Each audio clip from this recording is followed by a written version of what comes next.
Mientras nos aseguramos que estamos en vivo. A ver, un segundito. Ahí parece que estamos en vivo. Un segundito para confirmar 100% que estamos antes de comenzar. Aquí me dicen por interno. Ahí sí.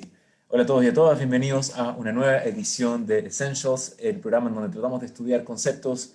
Puede ser que hayamos escuchado de ellos, pero tratamos de profundizar en ellos y tratar de entendernos de una mejor manera. Antes de comenzar, quiero agradecer a la dedicación del estudio de hoy a Claudio Pérez y familia, que eso es con motivo del Yorkshire de Alberto Pérez.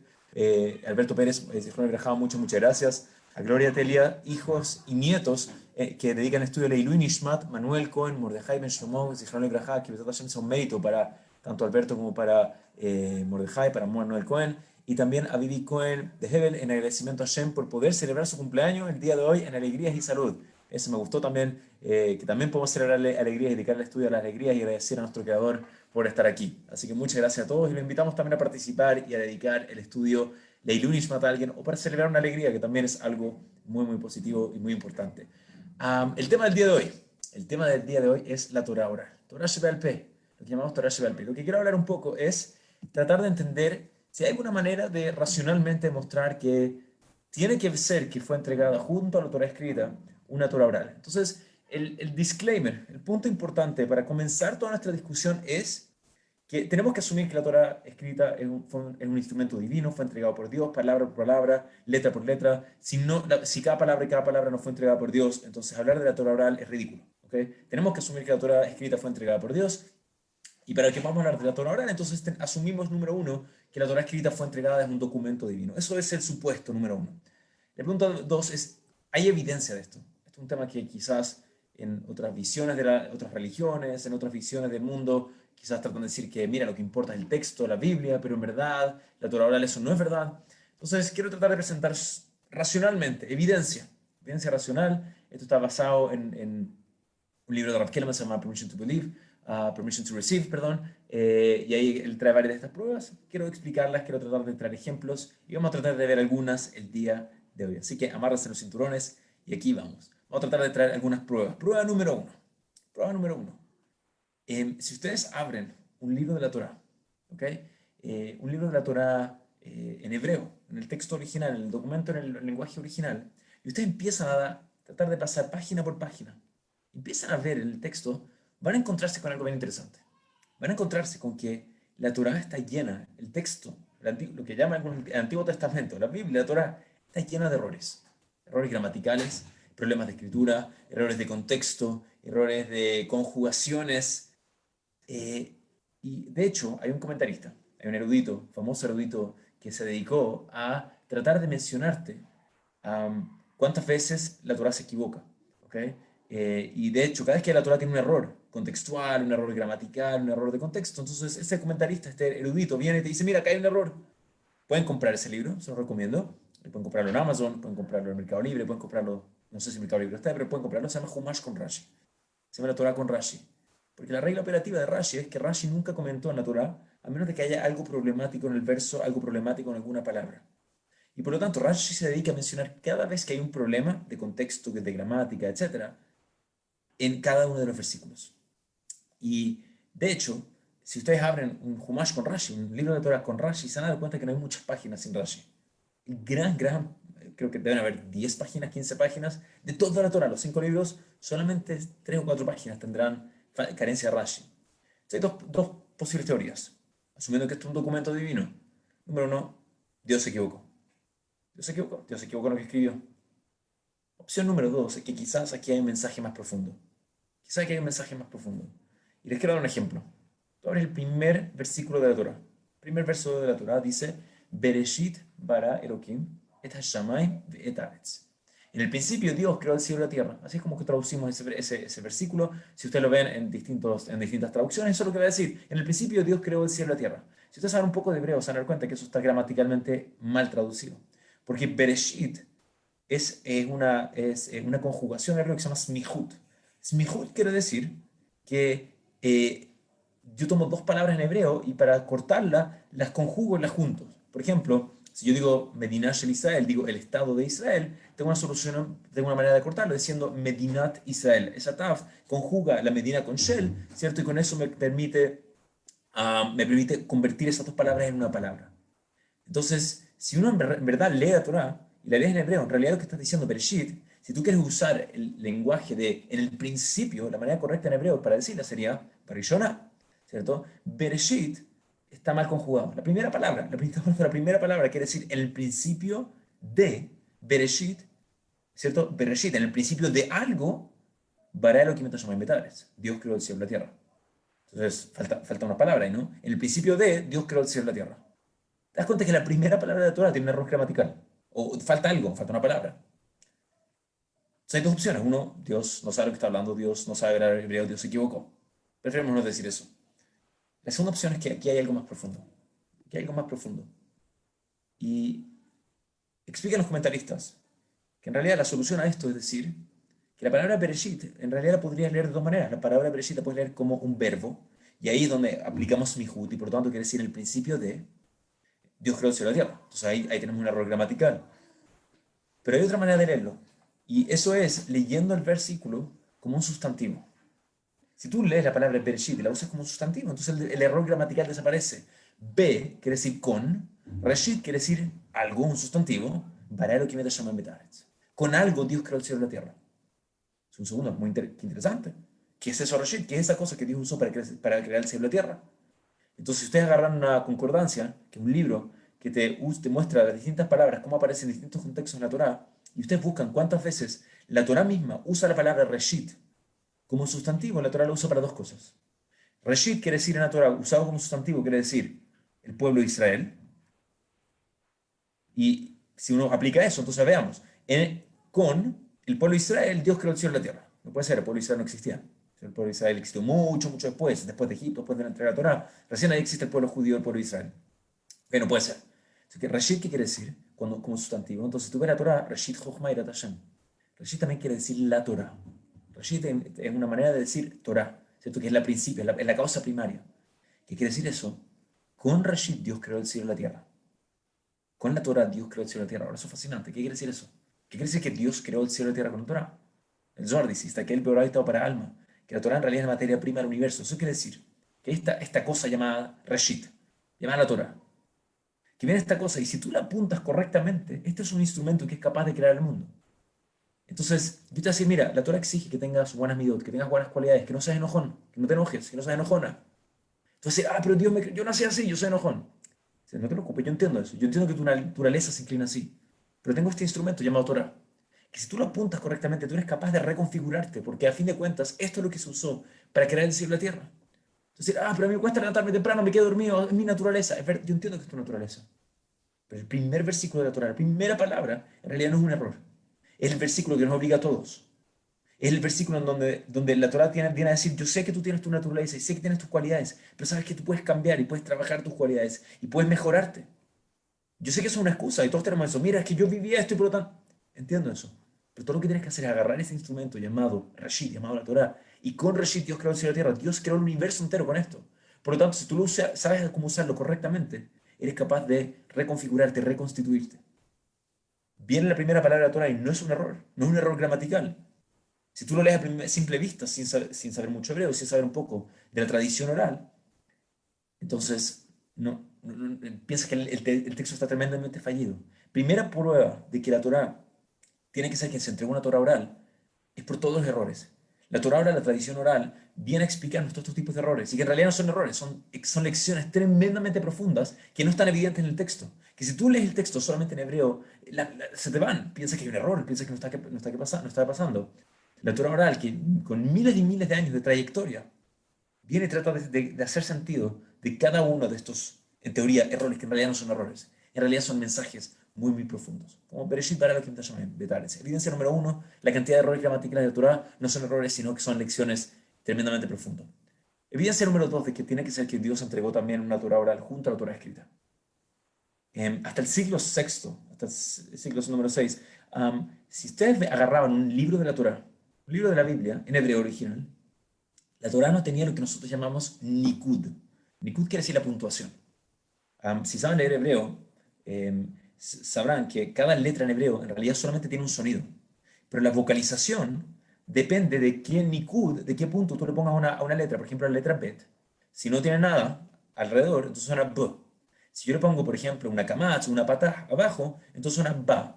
Si le pongo una Heirix, una B, si le pongo un segol, ¿cierto? El punto, los dos puntitos abajo, los tres puntitos abajo, le pongo una tsere, ¿cierto? Que son dos puntitos abajo, entonces ahí suena B. El hebreo es muy dependiente cómo se pronuncia, porque la vocalización no está en las letras. La vocalización son los puntitos que uno pone alrededor. Ahora el problema es que hasta el siglo VI no existía la vocalización. La vocalización fue escrita por primera vez por la familia Ben Asher. La familia Ben Asher fueron los que escribieron el primer Humash. Antes de eso, ¿cierto? Por 2000 años, la Torah nunca había sido escrita con puntos para saber cómo se pronunciaba. Ahora, ¿por qué eso es relevante? Porque hay un verso, déjame dar un ejemplo aquí, que estoy tratando de decir. La Torah dice, por ejemplo, Lote Bashel Gedib Halevimo. Lote Bashel Gedib Halevimo se traduce como no cocinarás al cabrito en la leche de su madre. ¿No? ¿Han escuchado eso? La prohibición de la Torah de comer carne cocinada con leche. Lote Bashel Gedib Halevimo. Ahora, ¿el problema cuál es? Eso yo se los leí, se los adelanté, pero la verdad es que la Torah no dice eso. La Torah dice, Lote Bashel Gedib be Het Lamed Bet. Imo. Behilv. Hilb. ¿Cierto? Tres letras. Ahora, ¿qué puntuación tiene esa palabra Het Lamed Bet? O sea, hay dos maneras de puntuarla. Tú puedes leerla como Jaleb, que quiere decir leche, pero también la puedes leer como Jelev, que es grasa, un cierto tipo de grasa, cierta parte del animal. No cocinarás el cabrito en la grasa de su madre. ¿Qué prohibió Hashem? ¿Qué prohibió Dios? ¿Carne con leche o carne con grasa? ¿Cierto? Ahora esto, para ponerlo más complicado, la Torah dice, no solo que no puedes cocinar el cabrito en el Het Lamed Bet de su madre, está absolutamente prohibido comer Het Lamed Bet. ¿No puedo comer qué? ¿No puedo tomar leche? ¿La leche está prohibida? ¿O no puedo comer la grasa de cierta parte del lugar? Entonces, en realidad hay cuatro combinaciones. No puedes comer carne con leche y no puedes comer grasa. Geled. Una segunda opción es, no puedes comer carne con grasa y no puedes comer leche. Quizás esa será otra puntuación. O puedes decir, quizás Dios dijo que no puedes comer carne con leche y no puedes comer leche, no puedes tomar leche, o no puedes comer carne con grasa y no puedes comer grasa. Esas son las cuatro combinaciones que tenemos. ¿Qué dijo Dios? Hashem tuvo que haber dicho algo, ¿no? Recibe una Torah. Dios dijo, mira, acá dice, no cocinarás el cabrito en Het Lamed Bet de su madre y no puedo comer en Het Lamed Bet. ¿Qué dijo Dios? Si yo tengo el texto y no tengo una tradición oral de cómo se vocaliza el texto, de cómo se pronuncian cada una de las palabras, entonces no tengo nada. No tengo cómo leer el texto no funciona. ¿Cierto? Yo entiendo que a la gente le gustan las traducciones y ciertas lindas traducciones. El texto en hebreo no sirve si no tiene la vocalización. Como mínimo, ¿cierto? Dios tuvo que haber entregado la explicación de los errores, evidencia número uno. Número dos, como mínimo, Dios tuvo que haber entregado la vocalización. ¿Cierto? Por lo menos cómo se pronuncian las distintas palabras de la Torah, Het Lamed Bet, todo este tipo de palabras. Evidencia número tres. Evidencia número tres. Si ustedes abren la Torah, digamos, hagamos así, si borremos de nuestra mente lo que nosotros conocemos como la tradición oral. Hay muchas cosas en el judaísmo, en la Torah, que uno inmediatamente asume que la Torah dice eso. Pero la verdad es que si tú solamente te abstienes solamente al texto de la Torah, por ejemplo, según la Torah escrita, existe el concepto de un converso al judaísmo. Existen las conversiones. Y la verdad es que sí, hay decenas de versos que dicen que tienes que tener cuidado con el converso, hay que tratarlo especialmente bien, etc. Acorde a la Torah, ¿cómo te conviertes? Tú abres un texto de la Torah y no vas a encontrar ninguna parte que dice cómo te conviertes. O sea, claramente Hashem quiere que haya conversiones porque por eso la Torah habla de conversiones. Pero el problema es que nunca te dice cómo se hace. Quizás quiere decir que tengo que agarrar, tirarme a la piscina y bailar ukachaca afuera. O quizás tengo que agarrar una fogata y bailar y hacer kumbaya alrededor. Quizás eso, no sé. La Torah no dice. Quizás tengo que tocar guitarra y ponerme así a meditar en las montañas. Quizás así como me convierto al judaísmo. O sea que quizás si yo leo la Torah, automáticamente me convertí en judaísmo. O quizás si solamente yo cierro los ojos y pienso que acepté a Dios, me convertí en judaísmo. La Torah no dice. Ahora, la Torah reconoce la institución. El problema es que la Torah nunca dice cómo se hace. Entonces, segundo, ahí está lleno de estos ejemplos. La Torah, por ejemplo, ¿ustedes creen que la Torah habla del matrimonio? Entonces, la verdad es que sí. La Torah cree en el matrimonio. La Torah habla de las obligaciones matrimoniales. El marido tiene una obligación a su mujer, ¿cierto? De darle sus necesidades, sostenerla, alimentarla, ¿cierto? Relaciones matrimoniales. Okay. La Torah habla específicamente de qué obligaciones tiene el marido, etc. Habla de la institución de matrimonio. ¿Cómo te casas? ¿Cómo se hace? ¿Cómo se efectúa un matrimonio? La Torah no dice. La Torah no dice cómo te casas. Ahora, esto quizás, de nuevo, acuerdo del texto escrito, esto es tremendamente problemático. Para una mujer, para un hombre no es tan terrible, porque acuerdo a la Torah, teóricamente un hombre podría casarse con más de una mujer, está prohibido rabínicamente por razones obvias, Pero según la Torah escrita, en teoría uno se podría casar con más de una mujer. Entonces para un hombre no es tan terrible, porque si se casó con una mujer, bueno, te puede casar con otra en teoría, pero una mujer, que en teoría solamente se puede casar con un hombre, entonces es terriblemente no funcional. ¿Cómo se casa? Quizás si un hombre te pasa una sopa, entonces te casaste. Uy, entonces cuidado con recibir la sopa, no vaya a ser que ahí te casaste. O quizás no, cuidado, la manera en la cual te casas con un hombre es estando en la misma pieza juntos. Pero cuidado con estar en la misma pieza juntos, porque quizás así es como no te casas. No es funcional. Está lleno este ejemplo, voy a darle un tercero. La Torah habla de, ¿usted cree que la Torah habla del divorcio? La Torah reconoce, según Dios, la Torah escrita, ¿hay divorcio? La Torah dice que sí. Efectivamente, cuando un hombre y una mujer se quieren divorciar, entonces la manera en la cual se divorcian, dice la Torah, Benatán la Sefer Escritud, que tiene que, Bekata la Sefer Escritud, Benatán Beyatá, tiene que escribir un libro de cortar, Sefer Escritud, y tiene que dárselo en la mano. ¿Qué es un Sefer Escritud? ¿Qué es un libro de cortar? Como, siempre me imagino, como una estrella ninja, así, un shuriken. No, no, no, o sea, puede ser. ¿Qué es? ¿Que quizás le escribo una servilleta, chao, y le doy una servilleta a mi señora? ¿Es un libro de cortar? ¿Qué más le digo? Mira, me divorcio con la condición que me paguen 300 millones de dólares y no te cases con nadie más, toma. Funciona. En otro hay decenas y decenas de conceptos e instituciones que en ninguna parte tienen que ser que fueron definidos. El problema es que la Torah escrita no los define en ninguna parte. Como mínimo, entonces, Dios tuvo que haber dado los detalles de todas estas instituciones. ¿Cómo se hacen? ¿Cómo no se efectúan? ¿Cómo sí? ¿Cómo no? Número uno, evidencia número uno de que la Torah, que tiene que ser que una Torah oral, es todos los errores que están en la Torah. Evidencia número dos, lo que llamamos el Nikud, las letras. Evidencia número tres, detalles e instituciones. Evidencia número cuatro, y esta básicamente es como el clavo final. La Torah misma habla de otra fuente. Por ejemplo, la Torah dice, cuando en la construcción del Mishkan, la construcción del tabernáculo, el templo portátil, la Torah dice que tenemos que hacer Mizbeach acorde a Tmuná que Hashem nos dio. Tenemos que hacer el altar acorde a la foto que Dios nos entregó. ¿Qué foto? La Torah no está, no sé si han visto un libro, un rollo de la Torah, no hay fotos. ¿Okay? La Torah dice, tenemos que hacerlo acorde a la foto que Dios te dio. No hay ninguna foto en ninguna parte. ¿Dónde está esa foto? La otra dice, de Barim, ¿cierto? Dice que cuando quieres comer carne, tienes que matar al animal como yo te enseñé, como yo te enseñé, dice Dios. Perfecto, ¿dónde me enseñaste? Abre el libro, dale vuelta y vuelta, no vas a encontrar como Dios te enseñó a ser shejita. No sale en ninguna parte, pero Dios dice, ¿te acuerdas cómo te enseñé? Así tienes que hacerlo. ¿Cierto? Esto es o sea, imagínate, interceptas un email entre Facebook y Twitter que quieren hacer, que digamos que las cortes están tratando de evitar la colusión entre las grandes redes sociales, e interceptas un email que están poniéndose de acuerdo y un email dice, mira, haz la campaña de marketing acorde a lo conversado. Y tú le dicen, hey, se están asociando, no pueden asociarse, digamos que no queremos monopolio acá. Entonces, no, en verdad, nunca hablamos, este es el único mail que existe, no hay otro mail, nunca hubo una conversación. Es ridículo, váyase a la cárcel, ¿no? Si tú niegas que hubo otra discusión es ridículo, porque el mismo email dice que tienes que hacer la estrategia de marketing acorde a que lo hizo. Entonces, ese es como el golpe final. ¿Okay? La evidencia, presenté cuatro puntos bastante básicos. Número uno, lo que llamamos los errores naturales. Número dos, hablamos del Nikud, de la pronunciación de las letras. Número tres, detalles e instituciones. Como mínimo, Dios tuvo que haber dado la puntuación, la explicación de los errores y los detalles e instituciones que la misma Torah habla. Y número cuatro, la misma Torah escrita habla de que hay algo que Dios nos enseñó aparte. ¿Dónde está eso? Tiene que ser que si no está en el texto, como mínimo debe haber sido transmitido de manera oral. ¿Ok?